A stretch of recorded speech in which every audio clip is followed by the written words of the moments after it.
Renting a car and embarking on a road trip through China is the ultimate way to explore the unseen corners of this country. But there is a massive roadblock that stops 99% of international travelers before they even start. China does not recognize the international driving permit. If you show up at a rental counter with just your home license and an IDP, you will be turned away. But don't unpack your bags just yet. In this video, I'm going to show you the exact legal loophole that allows you to get a Chinese driving permit in less than 2 hours, right after you land. To legally drive here, you need what's called a temporary driving permit. The good news is that the Chinese government has made this incredibly smooth for you. Many major international airports now have a dedicated vehicle administration office nearby. For example, right inside Shanghai Pudong International Airport, there is a local police station that handles DMV services, allowing you to get this process directly. You don't need to book an appointment weeks in advance. You simply walk in, submit your paperwork, watch a short traffic safety video, and walk out with a legal permit in about an hour. There is no written theory test, and no medical examination required. It's usually valid for up to 3 months, perfectly matching the duration of your tourist visa. Also, remember that requirements and operational hours can vary slightly depending on the regional office you visit. For instance, the counter here in Shanghai is only open Monday through Friday from 9 to 11 a.m.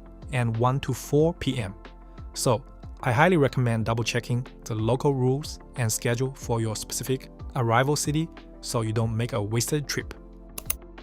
Before you head over, here are the exact documents you must present at the vehicle administration counter. If you miss even one of these, they cannot issue your permit. First, your original passport with a valid Chinese visa. Second, your current valid driver's license from your home country. Third, a certified Chinese translation of your license. Keep in mind that DMVs will recommend specific approved translation agencies. Based on your itinerary, you can search online for the specific city where you plan to apply, get their recommended agency list, and have the translation ready before you land. Those agents will email you the certified translation as a PDF. And finally, 2 1-inch photos with a white background. But don't worry if you don't have them prepared. Many airports have self-service photo booths right inside the terminals, and you can always ask the airport staff to point you to one. Keep all of these physical documents together in your travel folder, and this will be your golden ticket to the open road. Now, how do you actually book the car? You don't need to struggle with local Chinese apps. Instead, you can use Ehai Car Services, which has an official global partnership with Enterprise. You can book a car directly on their international website before your trip. It is incredibly seamless, and it's the exact service I always use. You might see third-party travel aggregators offering car rentals in China. But be careful, many of them are just middlemen, not the actual operators, and their pricing can be very unfriendly. Do your research and stick to direct platforms. When choosing your car, do not skip the full cover insurance.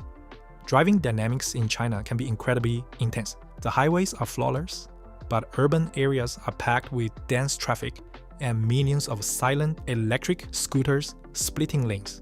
Having a zero deductible policy gives you complete peace of mind.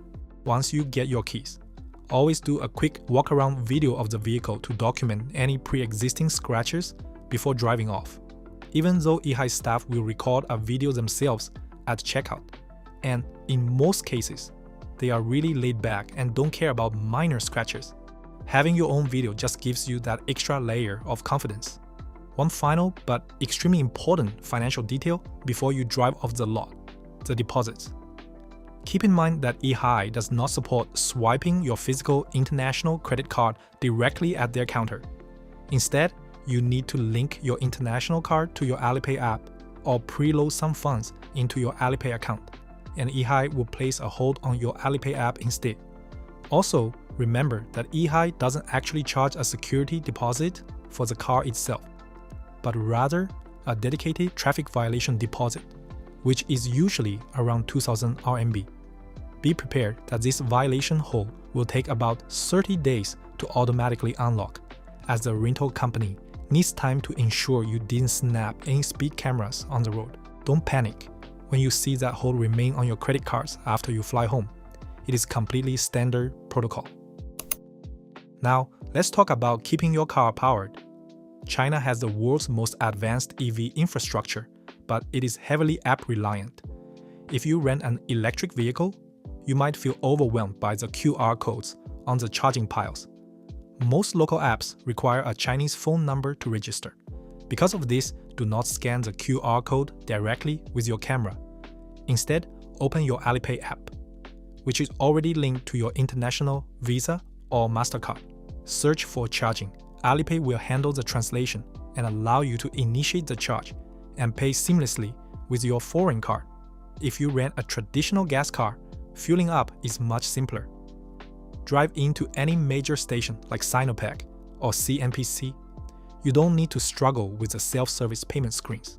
Just tell the attendant "full," and when they are done, they will bring a handheld POS terminal to your window. You can pay directly by showing your Alipay or WeChat Pay QR code. It's quick, cash-free, and requires zero Chinese. Now you know how to get the permit, rent the car, and keep it fueled. But driving on Chinese roads and navigating the massive highway system is a whole different ballgame. That is why in my next video, I will be dropping a complete guide on China's road rules, speed limits, highway navigation quirks, and critical safety tips you absolutely need to know before hitting the asphalt. If you don't want to miss that, make sure to hit that subscribe button and turn on notifications. Safe travels, and I'll see you in the next one.